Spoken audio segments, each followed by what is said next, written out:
On November 8, 2009, a climate change conference was held in Washington, D.C., the capital of the United States, to bring attention to the quickest and most effective solution to global warming, the organic vegan diet.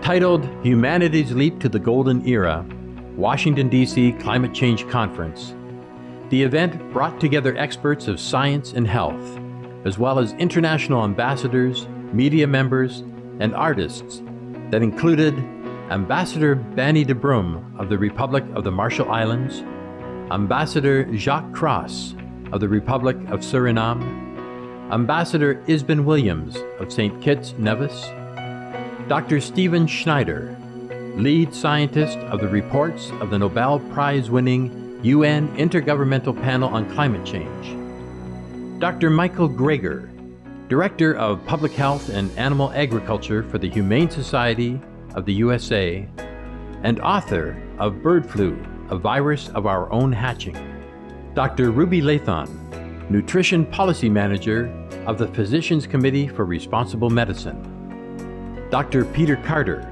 Director of the Canadian Association of Physicians for the Environment, and Dr. Noam Moore, Adjunct Professor of Physics at New York University. Distinguished speakers address such aspects as environment, health, lifestyle, and spirituality.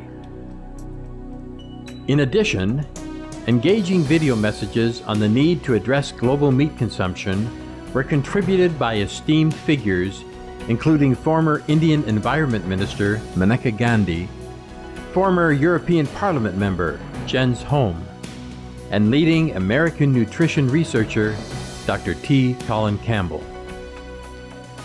The highlight of the afternoon was an informative question and answer session via video conference with the guest of honor, Supreme Master Ching Hai, who had graciously set aside her busy schedule to discuss the ways that humankind could transition to a brighter era.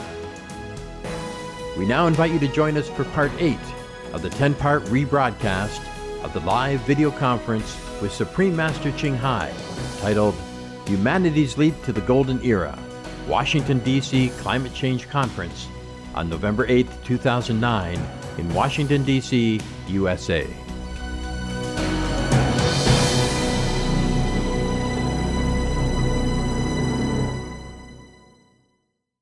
The role of all wondrous animals and their presence on earth is to bring divine love to this planet. The animals are so close to God, we humans can hardly imagine. We hear about plenty of examples like the dogs that rescue disaster victims, who otherwise would not have been found without their extraordinary abilities. You know, in Vietnam, people built some small temple along the coast, many of them, to worship the whales because they want to show gratitude to the whales. Many of the boat people have been rescued by whales from the stormy sea or from a capsized boat. The whales rescue them in number. Since time immemorial, the Vietnamese people always build temples in gratitude to the whales. And these are the true story. Not only they bless us invisibly, they also rescue people at sea. And this is very, very common in Vietnam. You go there, you see many whales temples. You still can talk to the people who still stay alive due to the whales rescue. I mean, the story is alive. It's not like a fairy tale or a legend. It is a living story still. Even recently. Yes. But sadly, they are still seen by some humans as seal fur or whale meat. But these two animals are some of the many animals who literally radiate love to balance our planet. As we being deluded more and more into the killing of the animals and destroying the environment, the atmosphere of our planet also being depleted of love and happiness. Therefore, these animals, they were born here in order to balance it, to help us to fill in the void of love that we lost through our inconsiderate actions. But sadly, we kill them. We kill our benefactor just because we are blind. We are blind spiritually, telepathically, and psychically, that we don't see who are friends and who are not. Sadly, the friends we can see, like the whales, the seals, but we don't recognize. But the enemies we don't see, but we listen to. That is the force of evil, the force of the negative in this world.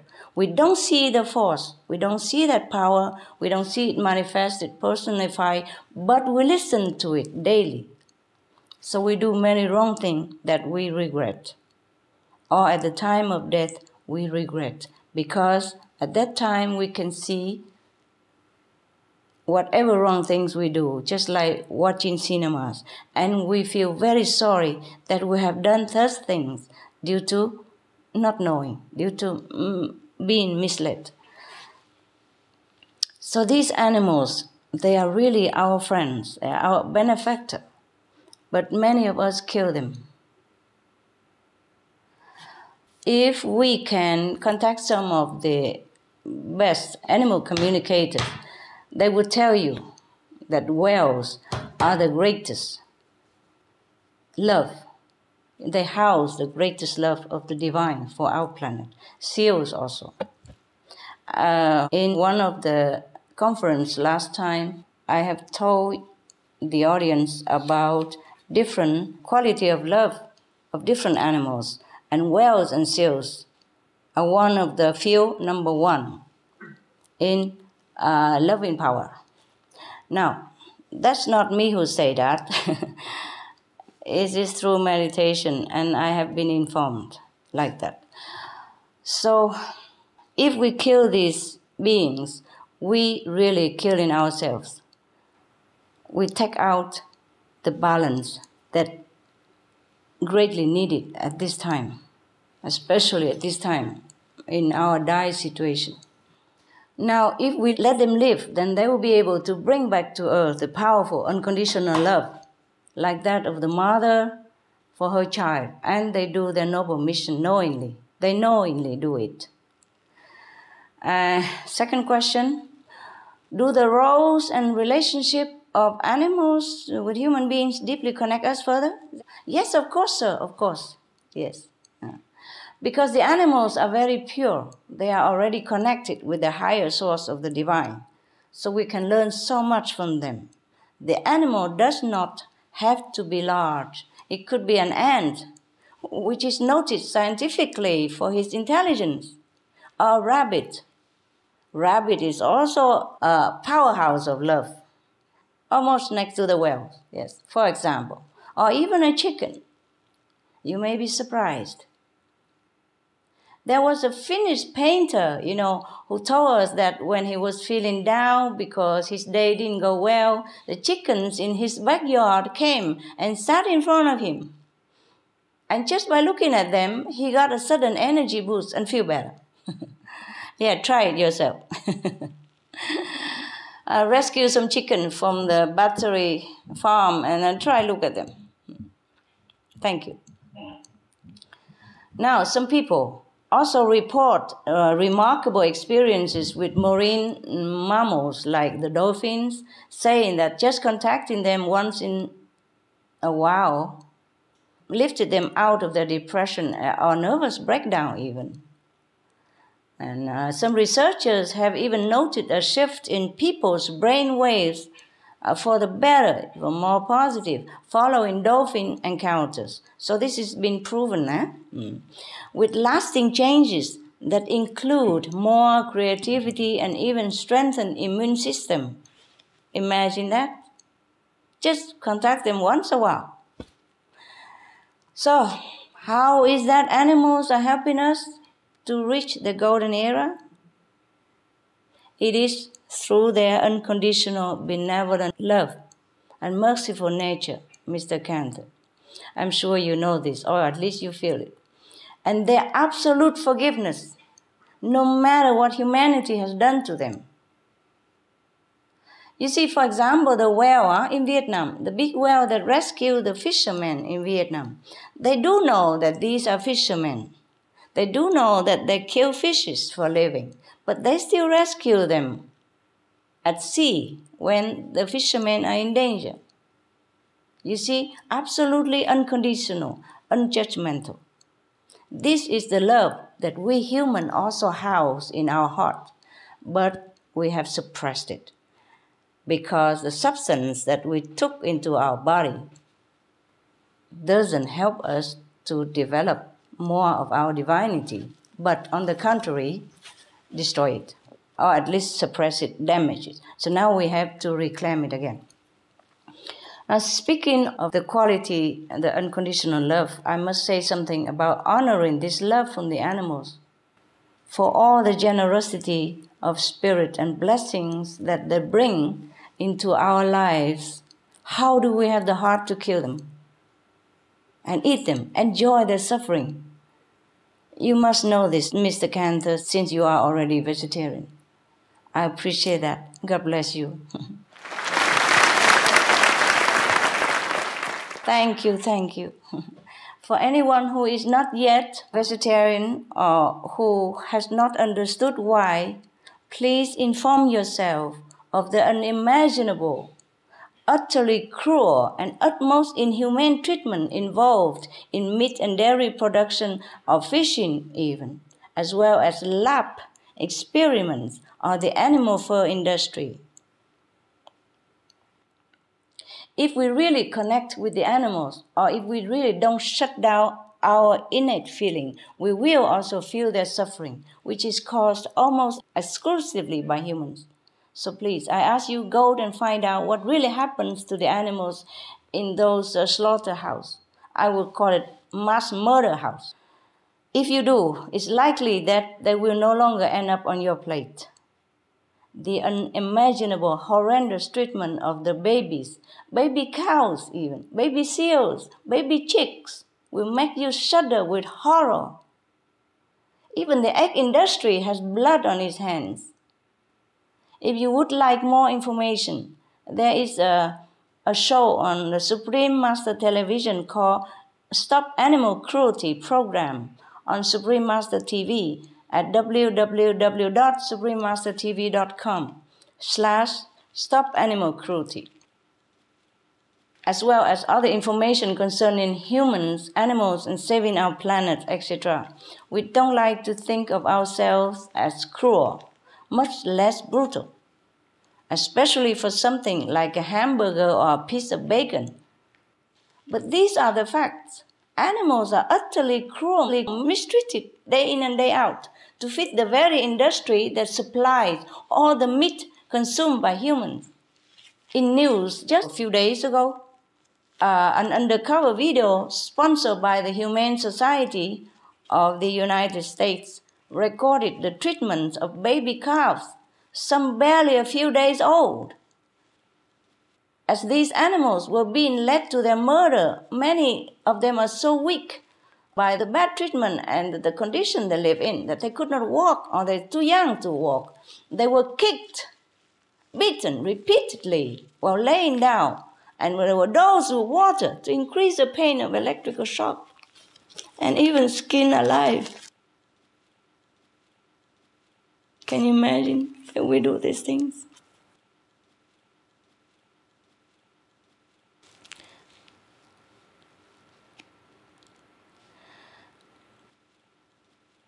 It may surprise you to know that this was a certified organic facility. It's not just ordinary animal farm. So now we know that even the animal products you think are somehow more healthy or eco-friendly, this is not the case at all. Please don't eat meat. It's too cruel.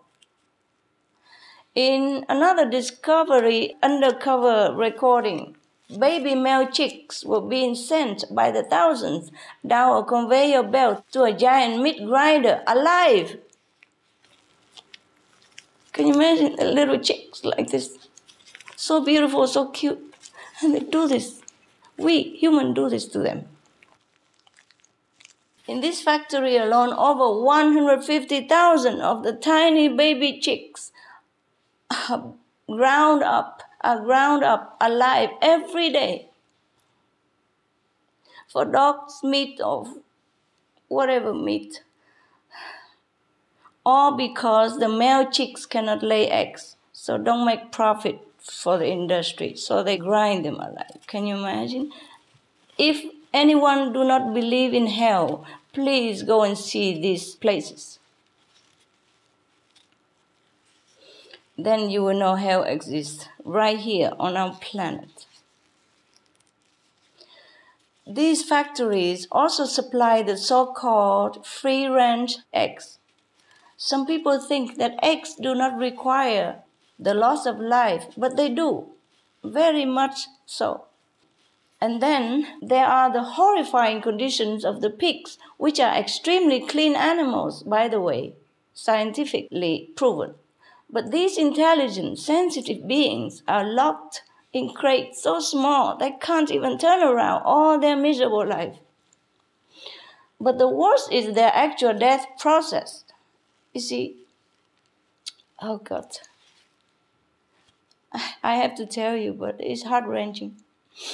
First, the pigs are stunned, often unsuccessfully, so leaving them still conscious when they are hung by the feet and cut open with a knife. In fact, they are still alive when they are next put into a vat of boiling water, with videos that have shown them still twisting in pain. Imagine if it's us. Imagine if it's our loved ones. Imagine if it is human. All this for a piece of meat, dead flesh that often causes even more diseases to humans. Not like it even helps us in any way. Is it really worth it? Tell me, please. No. Is it worth it? No. It's not. It's not. You're right. How can we degrade ourselves into such an inhumane, heartless state of being by supporting these cruel, heart-wrenching practices? I ask myself, how can we justify causing that much suffering to another being when the alternative is so easy, affordable, and at hand and healthy? I hope it is clear that the best and really the only way is to be vegan. This lifts the immense burden of suffering and murdering the innocent from our heart. It can enhance our connection with animals also. The human caregivers at a New Zealand animal sanctuary say that the naturally vegetarian donkeys, they're vegetarian, yes. And there, they make friends with vegetarian humans visitors faster than with the meat eaters, because they feel safer without the smell of meat. So the animals, they do know. My dogs, for example, my dog. I have even a Rottweiler.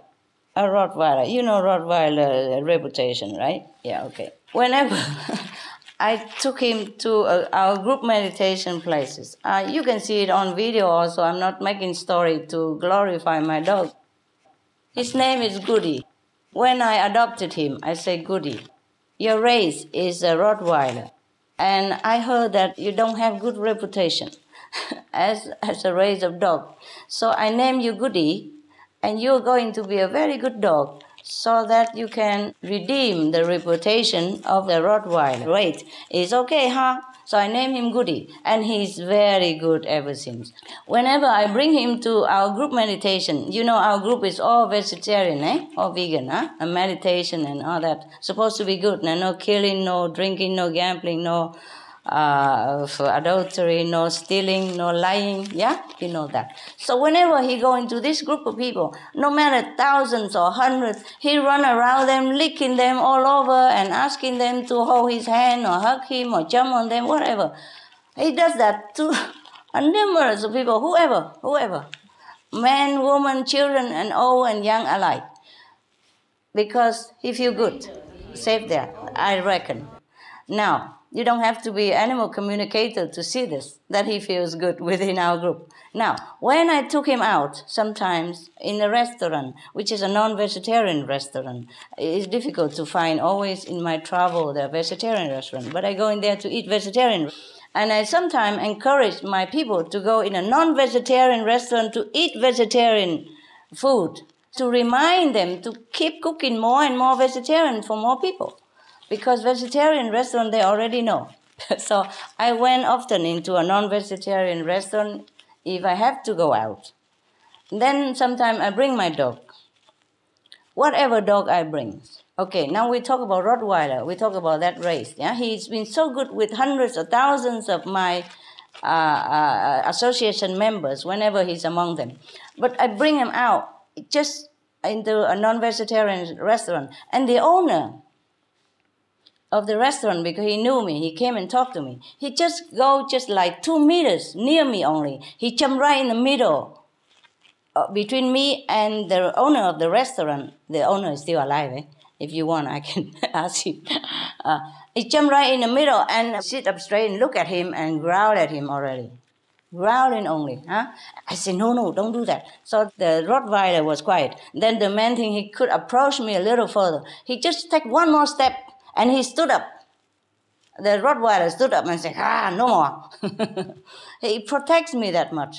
But among hundreds or thousands of my people, he never does anything to them. He go and licking them all over and, pawing them and hugging them. My God, you have to see it to believe. Well, all my people are still alive. You can ask them. The animals do know. I know that from my dogs. Other dogs are the same. Other dogs are the same. Now, one of the other dogs, called Hamid, he's an Australian shepherd. He's also very protective. Now, when he goes among our group, or the vegetarian, he also let them, he's normally very shy. He only knows family member. But when he goes out, he's very shy. But when he goes to our group, if I tell him, Hamid, never mind, go let people touch you because they love you. And then he go around and let people touch him. And then he come back, sit next to me. Yes, fine. But if I go outside and take this dog with me, even to a bank, he's not growling like that. He's shy. But the bank people see him so beautiful, blue eyes and a very beautiful dog. So he wants to touch, and he doesn't want them to touch. He hide behind me immediately. Whenever that person approaches, he just run behind my back and hide. He doesn't want to be aggressive because I told him not to, but he doesn't want to be touched by the meat eater. I'm sorry if I offend anyone. But in my group, he let everybody touch him. These are true story. And now, we must know that animals really understand who is who. So if we know all this, we cannot support further the meat industry because there's mass murder. In our society, we only kill someone when he done something wrong. And nowadays, many countries already abolish death penalty. And even if a death sentence prisoner, they have their own cell and they have clean food, clean water. They're not treated the way we treat our animals, friend. This is really not human at all. Oh, please stop all this. Please tell everybody else to stop all this. Thank you so much. Thank you.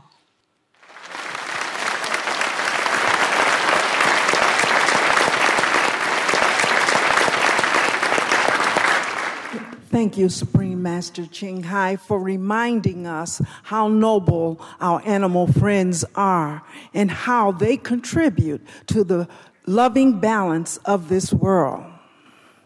Our next question comes from Marisol Varela, a freelance journalist with the Examiner newspaper in Orlando, Florida. A vegetarian herself, she's an advocate of the vegetarian lifestyle and has written many articles to encourage people to embrace it.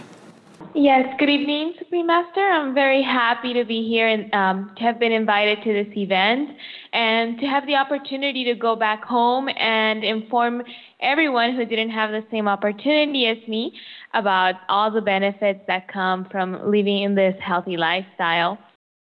Thank you. With that in mind, I have a question for you. I recently noticed that there is more and more positive and constructive media happening around the world.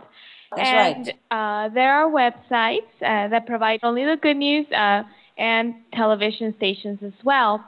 So, with that in mind, can you please share with us your thoughts and the role of the media in transforming society? Thank you. Of course, they are powerful, Miss Varela. The media has a very important role in our society. Everybody knows that. The printed words are very powerful. People are too busy with their daily activities, so they look to the media for informing and reporting relevant events, important matters, and all necessary information for their lives. So the media is a useful tool to awaken one another at this crucial time, a time when our planet and the lives on it are in danger. That's why I'm so glad to see many television and radio channels starting to broadcast about the urgent situation of our planet and even the solution of vegan diet,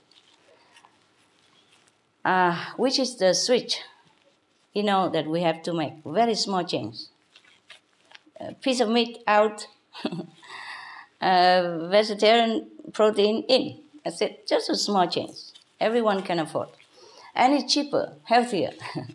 And Supreme Master Television is there as well to contribute and to inform the people in this endeavor. Just recently, Lord Stern in the UK made a statement that the vegetarian diet is better than a meat diet for halting climate change.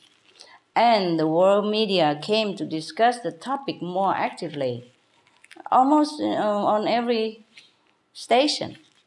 And then the Australian and American television channels interview former US Vice President and the Nobel Prize laureate, Mr. Al Gore. You know, right? Our hero. You know him. Everyone knows him by now. Yes.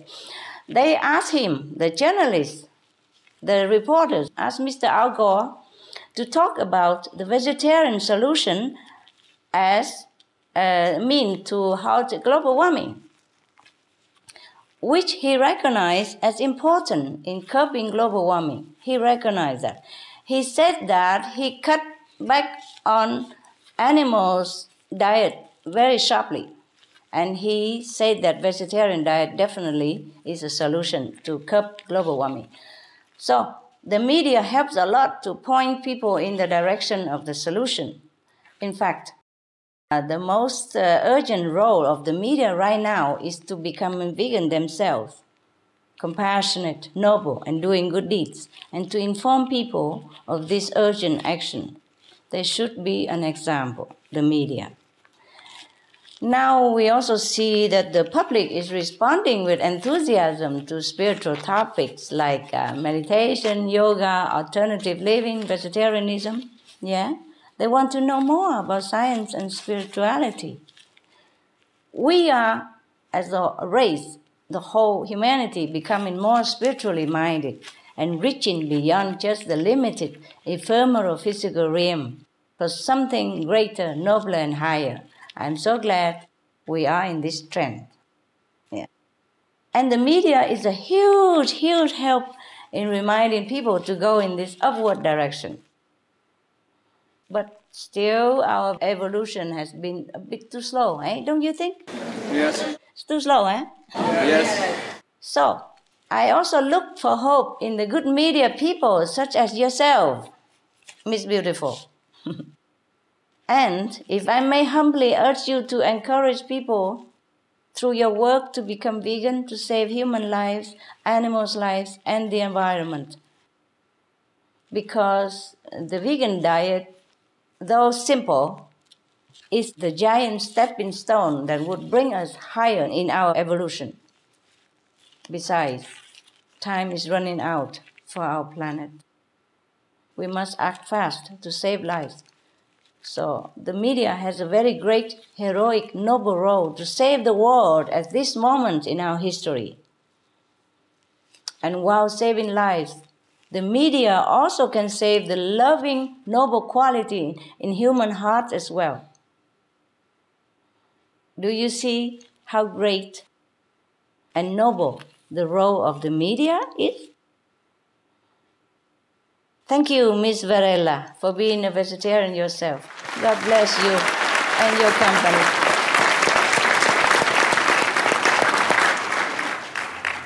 Thank you, Master Ching Hai, for the scope of your vision and for your pioneering role in the creation of Supreme Master Television.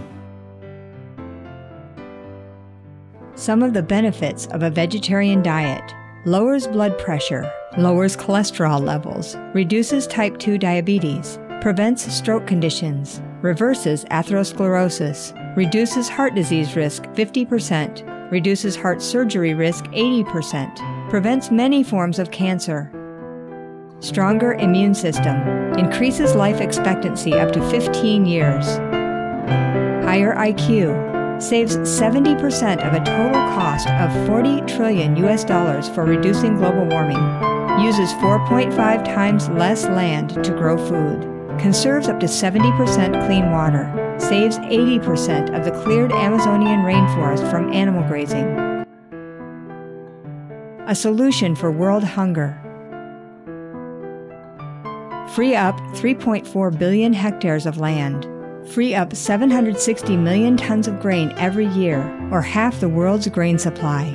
Consumes 1/3 fossil fuels of those used for meat production. Reduces pollution from untreated animal waste. Maintains cleaner air. Saves 4.5 tons of emissions per U.S. household per year. Stop 80% of global warming. Plus more. Save your life. Be veg. Go green.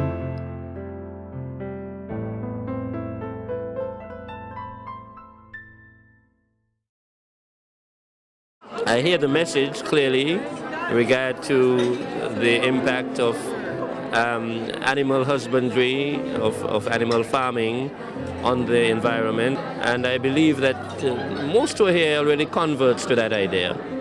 So it certainly was very useful for me to hear that message myself. I'm very impressed with the work that she's doing, because ultimately it's about the future, and the future is our children, and they are at risk, at significant risk. They're at risk by virtue of the diets that are imposed on them.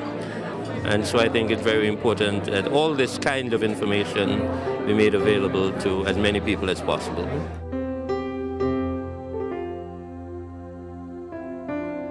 Ken, what was your impression of the event today? It's a very positive message that methane is also one of the greenhouse gases that you need to be concerned about. And what was your impression of what Supreme Master Ching Hai had to say? She seems like a very beautiful lady and very positive about what the individual can accomplish by, maybe taking a vegetarian burger instead of a meat burger to start off with. I gave up coffee a couple years ago, so maybe I'll start on vegetarian food. We enjoyed your presence today for the rebroadcast of the live video conference, Humanity's Leap to the Golden Era, Washington, D.C. Climate Change Conference, with guest of honor, Supreme Master Ching Hai. Join us again tomorrow for Part 9. A Journey Through Aesthetic Realms is up next after Noteworthy News here on Supreme Master Television. With God's grace, may your life flourish and bloom in joy and peace. For more details, please visit www.suprememastertv.com/WOW.